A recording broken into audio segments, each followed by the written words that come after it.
Okay, perfect. So, hi. Um, I'm feeling a little guilty because today is one of our friend's son's birthdays. Oh my God, how do I even say that? Friend's son's birthday. And he's turning one. He is exactly 1 day younger than my baby. So he was born 1 day after she was born. He was born on the 18th. Brooklyn was born on the 17th. And the parents of this little boy show up to literally all of our events that we've ever put on, and like we've invited them to. And like an asshole, of course, I had to feel sick today. Um, and yesterday, Brooklyn had her 1 year vaccinations. And first of all, she felt like shit last night. She had a fever. And then this morning, like her legs just hurt so badly. Like even if you like carry her or you touch her leg a certain way or she sits a certain way, it gets like really bothered. I think her legs are like tender where the injection site is. Anyway, it's so sad seeing your child just be fucking irritated. All that to say, I feel like a terrible human being because it's like the timing of it all is so bad. Because I really wanted to show up for them, and I'm so grateful every time I see them because they're just there no matter what, and I just feel like a bad friend. But you know what? If I were to get someone sick, I think that would have been more of a dick move. Hopefully, they'll forgive me and I'll do better next time. Anyway, let's see what else is happening. Yeah, so I'm going through like a low-key identity crisis at the moment. And you know what? Astrologers, they did tell me that this would happen, whether it was like indirectly through YouTube or like an actual astrologer that I got a reading from, like told me like you're gonna redefine your purpose, you're gonna find your purpose, da, da, da. And so I am an Aries sun, meaning, you know, like the day that you were born. I was born March 25th, so that makes me an Aries sun. My rising and my moon sign are both in Cancer. So they usually say that before your season, and like they say that the rising sign is the most, I want to say like impactful. It's your rising and then your sun sign are usually like the most important in your chart. I mean, all of them are important, but these are like kind of like who you are and who you show up in the world as. So being a Cancer rising, now that it is Gemini season, they say, oh my God, let me back up so I can make sense out of this. They say that the season right before your season, so either your sun or your rising season, it's a very like introspective period where it's like a time of rest. It's a time of going inward and kind of just like, I don't know what to say. Like, I don't even want to say hibernation, but like, yeah, it's like an inward time. And it can feel, I don't want to say nostalgic, but it can feel quiet. It can feel slow. And being an Aries sun, I am like the most impatient motherfucker. You know, I've learned to become patient through, you know, meditation and through having a child, which is like the biggest patience builder you'll ever have. But at my core, I still believe I have a bit of impatience and impulsiveness within me. So this Gemini season is like, it just started a few days ago and I feel like it's kicking my ass. I feel like I'm so in my head, which is like, I think that's very Gemini also, since it's Gemini season. But, you know, like I'm very in my head. I'm very like going back and forth with what I believe in. Like I'm very in touch with my duality, you know, like two things can be true at the same time that seem contradictory or conflicting. And yeah, maybe me feeling sick is, you know, the universe or the planets way of saying, bitch, you need to slow the fuck down and you need to just sit. Because I'm the kind of person who, yeah, there are times that I love rest, but I love being on the go. And especially now that I have a baby. All right, this is proof of my duality right here. I have a child, correct? Love my rest, love my alone time, love, pampering myself, feeling restful, all that shit. But at the same time, I just want to go, go, go because like I feel like everything is about her. So if I can do something for myself that's not with her or resting, I just want to do shit, whether that's creating or like feeling productive or whatever. And right now that I feel this way, I don't feel like I can be as productive as I want to be. Like I haven't worked out as much as I wanted to, especially because I was sick not too long ago. And I haven't like really gotten back into my workout routine since then. And then this week I worked out like 3 days in a row. I promised myself, do at least 10 minutes of workout. It doesn't have to be strenuous, but just do something for yourself. And I did. And then now that I have a fucking day to myself and I didn't go to that party, I'm sick or I'm getting sick. Knock on wood, it's just fucking like allergies or some shit that's fucking me up. You know where you feel the thing in your nose and it goes to your throat? I mentioned this before. I hate it. I hate it. I really, really do. It's like I'm feeling pulled back from what feels good to me, and what feels good to me is like being on the go, go, go, go, or being slow. Anything in the middle, baby does not like. I'm not into it. I'm just like, it's all or nothing, baby. 0 or 100. You don't get 60, you don't get 75. You get either me looking like a fucking troll that just like rolled out from under a rock, or you get like this hot ass bitch with her fake nails and her hair extensions and like 50 pounds of concealer. Um, I don't know mid, which is a good thing, I think. So at this point during my identity crisis, I posted something yesterday after I got Brooklyn shots about,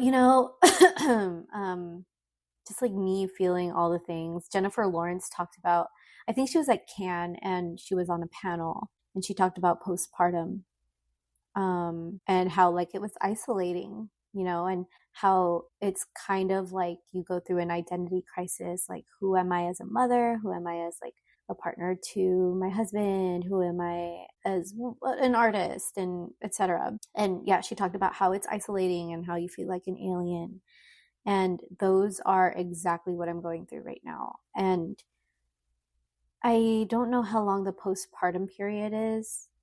I think it's 1 year, but I also think it goes up to like 2. I think that's like the perinatal period is when it's from like pregnancy to about 2 years postpartum. And, just right in the waves of the hormones. Also, I'm like on day 7 of my period. I mean, it's like, it's gone down since like day 5 maybe, but like I'm sure the hormones are still there. um I'm sure I'm still in my menstrual phase, which reminds me I have to like I feel like I should really memorize the menstrual cycle phases because I think it would help me in determining like my hormones and my feelings and emotions and all that shit. I have no idea what I'm talking about anymore. um Identity crisis, yes, that's where we are. I'm a little bit scared, right? And I put this in my stories also because I feel like when we were in COVID, I had so much time to practice my craft, to like refine my craft as an artist, as an actor. And I feel like I did a good job, or at least I had a mini breakthrough. And since that time, I feel as though I have gotten progressively better and more comfortable with myself, who I am as a person, who I am as an artist, and what my strengths and weaknesses are. And at this point in my life, like right now as I'm sitting here, I am not sure anymore. I am not completely sure about what I have to offer. And I'm not just being self deprecating, like, this is truly how I felt in my bones for the past few days. I don't know what I have to offer. I don't know if my work even matters as an artist, if my voice even matters. I'm questioning myself. I'm questioning my authenticity, because what I feel like has been authentic to me for the past few years, just, I don't know if it's still there. I don't know if like everything has flipped because I've become a mother. And I feel like this isn't going to make sense to people who aren't in that space. This is going to sound really fucking weird, but I'm just speaking my truth. I don't know what else to fucking say. I did an open mic yesterday. Um, that was cool. I was just there to watch, but like not that many people came. So I was basically forced to go up and do a quote unquote set, and I literally just read a joke from like my notes on my phone. And as a professional, I completely read off of my phone. I didn't even write bullet points. I just like wrote straight up sentences and read them almost verbatim. So that was fun and stupid. But yeah,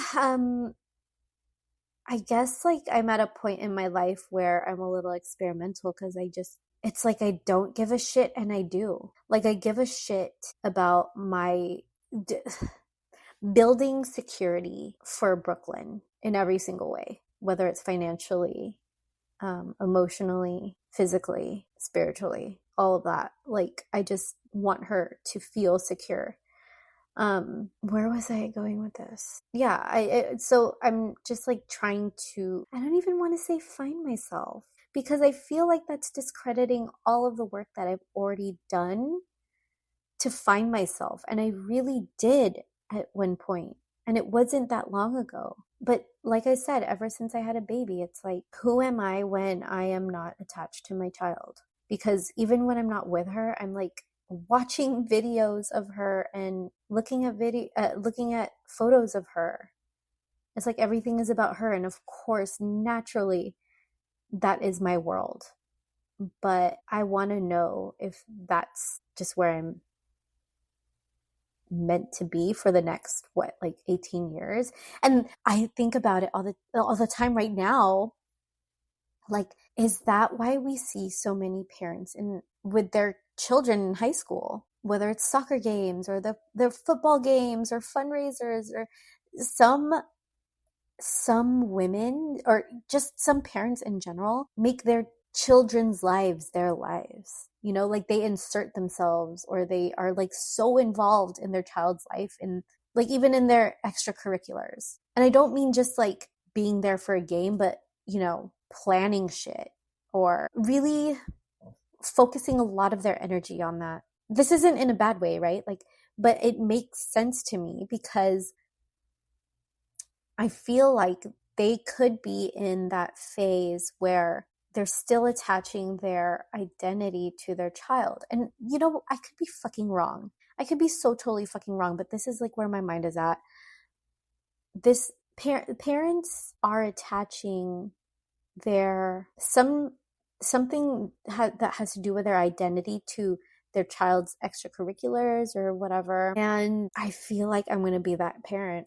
Like, no matter what's going on in my life, I really feel like I'm going to be that parent that just like wants to be there to witness everything that my child is doing, because I love her so fucking much. And I don't want it to be codependent, right? Where it's like I only have shit going on if my child does, because I don't want that for her. I want to give her her space to explore and be herself. But at the same time, like, I want to be there for everything. And I'm just speaking from my experience, my 1 year experience as a mother. Like, I don't know shit compared to people that have like 10 kids. I don't know anything. This is just my process. What else? I hate being sick. I hate feeling sick. You know what's worse than feeling sick is the coming on of sickness. I hate that. It's like from feeling health to feeling, oh shit. I hate that bridge because I think that's when I get desperate to like do something about it and just not feel sick. So I was watching this guy who I'm kind of obsessed with on YouTube. Let me find his name. What's his name? His name is like Grant something. He's a licensed pharmacist in 3 states. Oh my God, I love him. His name is Grant Harding. Grant, Grant Harding, Harting. If you guys don't know who he is on YouTube, please watch him.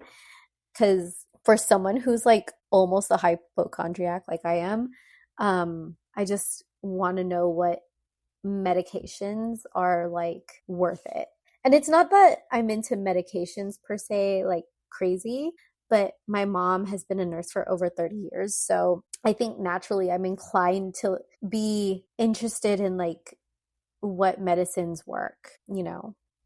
Um, he shows like hacks about certain medications, and one of my favorite is like when you get sick. So he actually said that once you feel like you're getting sick, like within the nanosecond that you feel it, take zinc. So the moment that I watched that, I like ran to Whole Foods and picked up a fucking jar of zinc.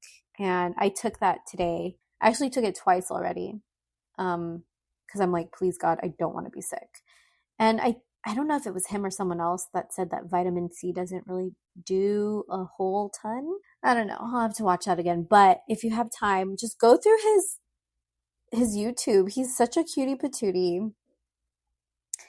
His energy is infectious and he's just so adorable. Like I can't even stand it. He's so adorbs. What else? So Brooklyn, after she got her shots, like her appetite has just gone down dramatically. She actually threw up twice last night, poor baby. She was probably feeling like shit. And yeah, like today she barely wants to eat. And I don't know if it's just like overall she's just not feeling up for it or if it really is just like an appetite thing, which sucks because like, girl, if you just drank some water, you would probably feel so much better. What else is going on? I have been wanting to get rid of shit from my closet and from my bathroom for so long. And when I think of that experience, it just seems so daunting. I don't know why. I used to be really good at getting rid of shit, and now it's just like I don't even want to think about it because I'm just so focused on other shit. But you know what? Now that I said that, I'll probably just do it. I'll probably just do it in sections, like my top drawer for today, and then my middle drawer for another day, so it doesn't feel like just so much work. And I usually feel so much better about it when I do it, and it usually doesn't take me as long as I make it seem. So I should just fucking do it. Okay, I don't know where this episode is going, but remember a few days ago when I said when I put on my story, you know, if you have any like vulnerable questions or things that, you know, you're scared of like feeling ashamed to ask, whatever that story was. I did get some responses, so I wanted to answer some of them. And like I said, these are anonymous, but these are just coming from me. These are my opinions. Take it or leave it. Tell me to fuck off. I don't care, but this is just mine. So I want to thank those people for writing in, and thank you for anticipating and just like being dope people. Right. So let's see. One of the questions was, does everyone find a partner in life? Do some people just end up alone? It's deep. Okay. Let me read that again. Does everyone find a partner in life? Do some people just end up? You know, this is from personal experience. I've been one of those people that has always needed a partner. I always needed to feel like I had someone because it felt like a sense of security. But now that I look back on it, I think I did have a fear of being alone, right? Because I grew up as an only child.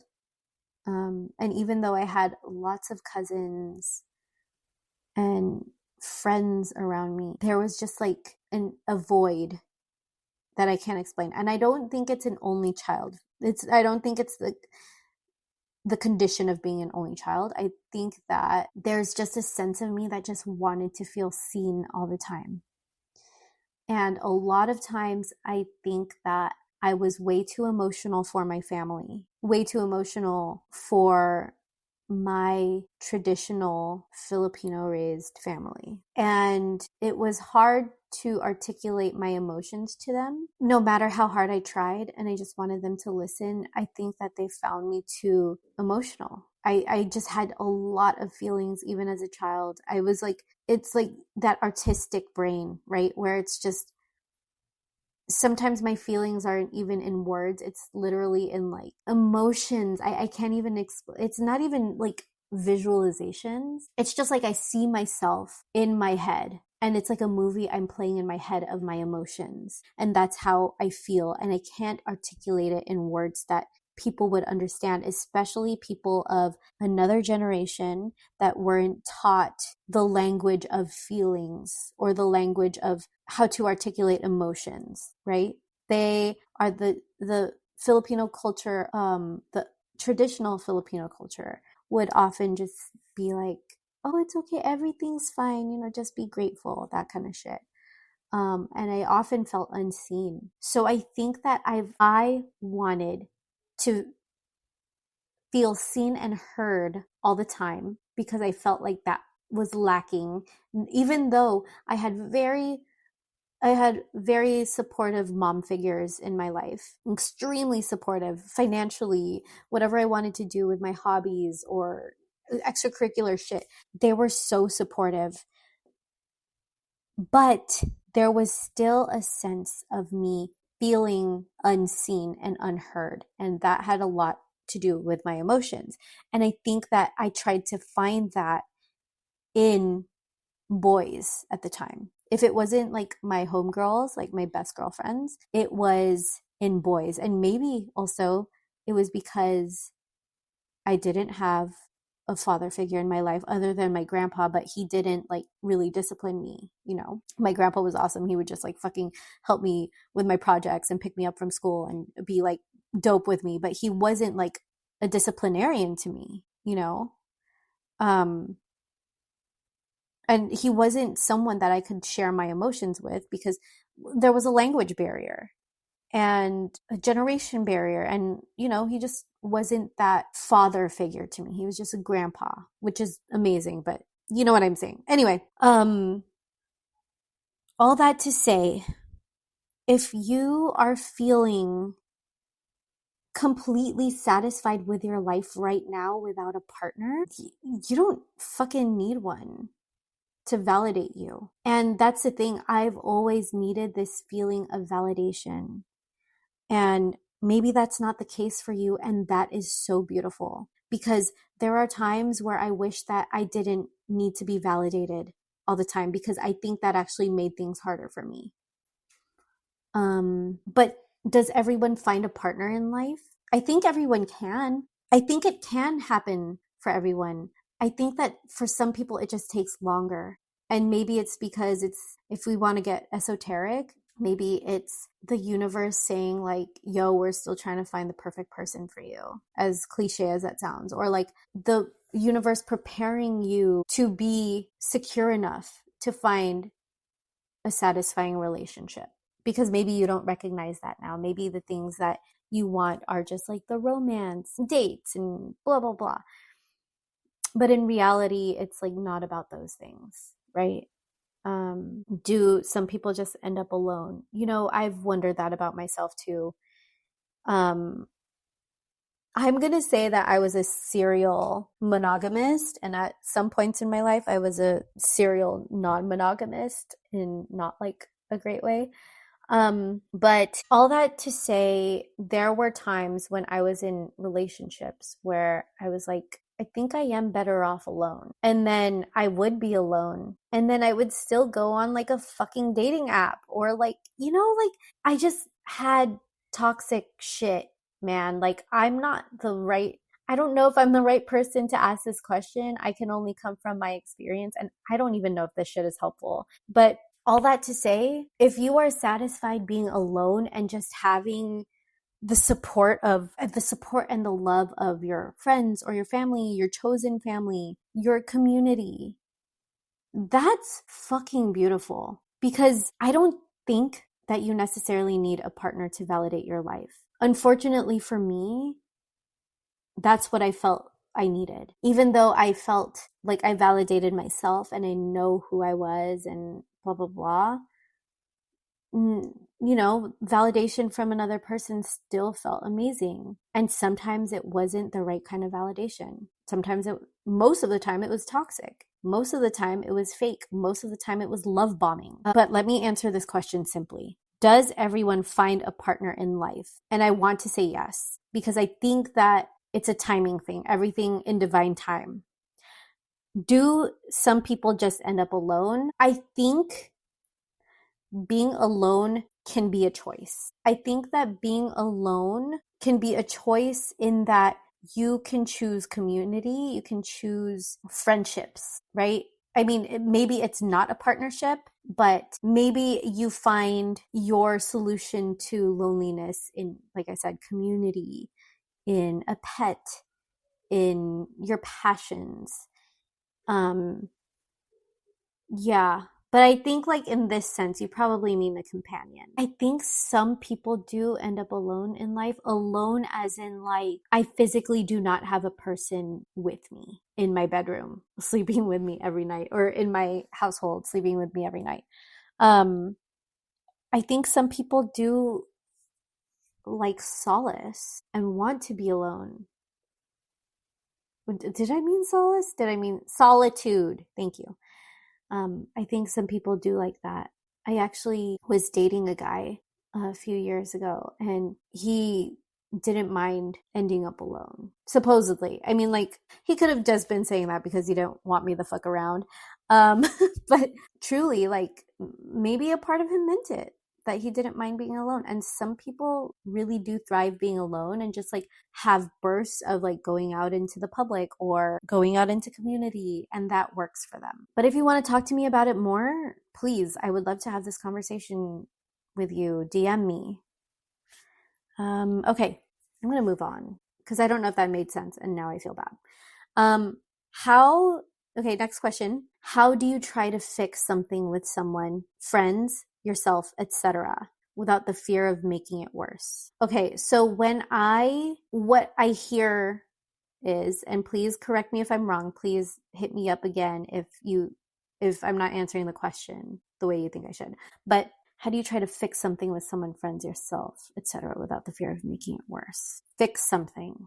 I have a feeling that okay, let me rephrase this. Do you mean how do you confront something with someone, with like your friends or yourself, without making it worse? Like, is there like an elephant in the room? Is there something that you've been wanting to address with these people?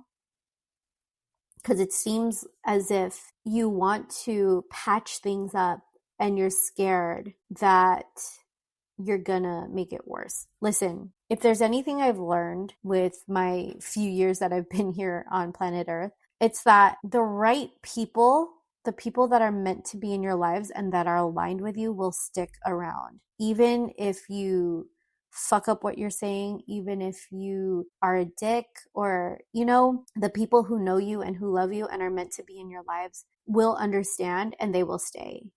And I know that I don't know how old you are per se. I don't know your age. And I know that when you're younger, it's really hard to accept that people just like fall off. It's hard to accept that some people just, you outgrow some people, and that's okay. That's actually a sign of fucking growth. I have been really great at letting some things go in my life. And I think that came with knowing that things can be temporary and that, feelings come and go, just like friends in our lives, just like things in our lives. First of all, I think if you have a fear of making it worse, and if it does get worse and like it doesn't get better after that, maybe it wasn't meant to be. But maybe if, sometimes things do get worse with friends and family and yourself before they get better. Like sometimes you just have to put shit on the table with this person and communicate. That's the most important thing. It's communication. And if communication makes it worse and it never gets better from there, then maybe it wasn't meant to be. And maybe that's just toxic. And maybe it gets better after you put out the toxic shit. Maybe you guys have an argument and but you communicate, right? You have an honest conversation about how you feel and your intention is to make things better. And it does get better after that, then that's how you know who the real motherfuckers are, right?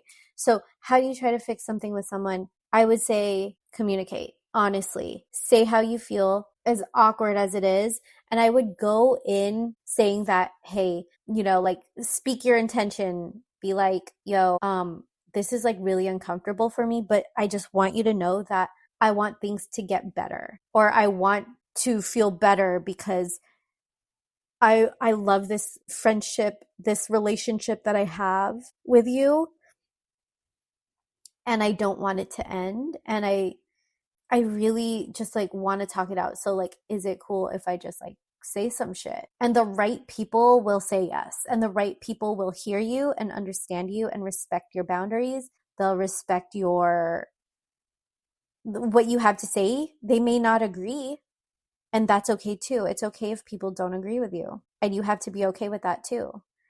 Um, some things are just, what is it? Agree to disagree type shit. What I would do is I would really sit with myself.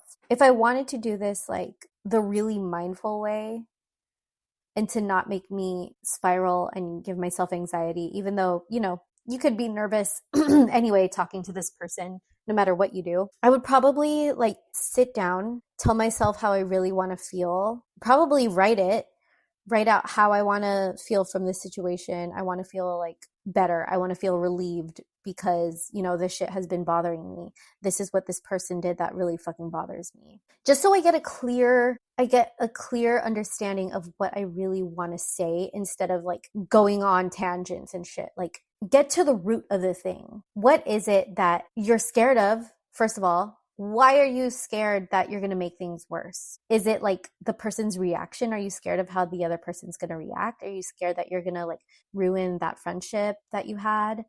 And then I would think like, what is the best way of going about it? And that's always communication, but trust your gut, dude. I think sometimes we doubt ourselves too much and we just need to trust our fucking gut. I think that if we trusted our gut on a lot more shit and stopped doubting our first instinct on some things, that we would save us a lot of time and a lot of trouble. And like we would feel more true to ourselves. And I'm saying this because I need to hear it too. Again, if you want to talk to me about this, please hit me up, DM me. We can talk about it further. But yeah, I'd love to hear how it goes, whether it's with yourself or your friends. All right, this is getting kind of long, so I will get to one last question. All right, it is, I want to know artists, freelancers, childcare situations, help, and how they do it all. Girl, I'm assuming. Just kidding. How they do it all. Girl. Honestly, I'm pretty sure it's 100% just fucking, like you said, childcare situations, help. I think for me personally, and I said this on my other podcast with Sheila, I could not do anything I'm doing right now outside of Brooklyn without their help, without the help of my partner, without the help of my family being here, even though she like screams her ass off sometimes and she only wants me. Like if I did not have them, I would be fucked. Like this would not, I would not have time to myself. I don't know how people do it without help. It is wild to me that some people really just raw dog fucking parenting, bro. Like that shit is crazy. I recognize how fucking fortunate I am to have help. And I know that not everyone has this. And I'm not taking it for granted because I'm blessed, dude. I don't know what I would do without help. I would lose my mind, truly.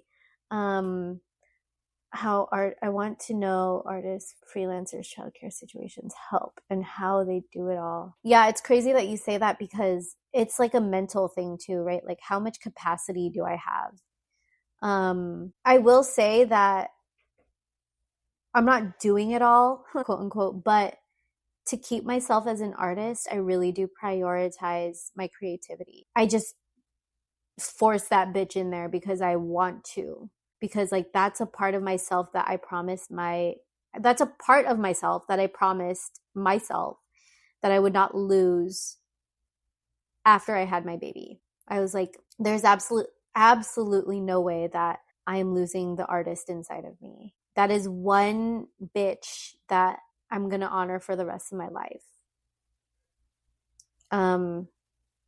That didn't answer your question, did it? I am so sorry. Honestly, support, whether it's support as an artist, maybe someone helping keeping you accountable, or like a type of creative partner to either keep you on task or doing similar things as you. And like you guys just check in with each other like, hey, were you able to write your short film this week? And you're like, no, actually I didn't because I had baby shit all this week. But thank you for reminding me. Because, sometimes even just a reminder is a little bit of a fire under your ass. It doesn't even have to be like a huge thing.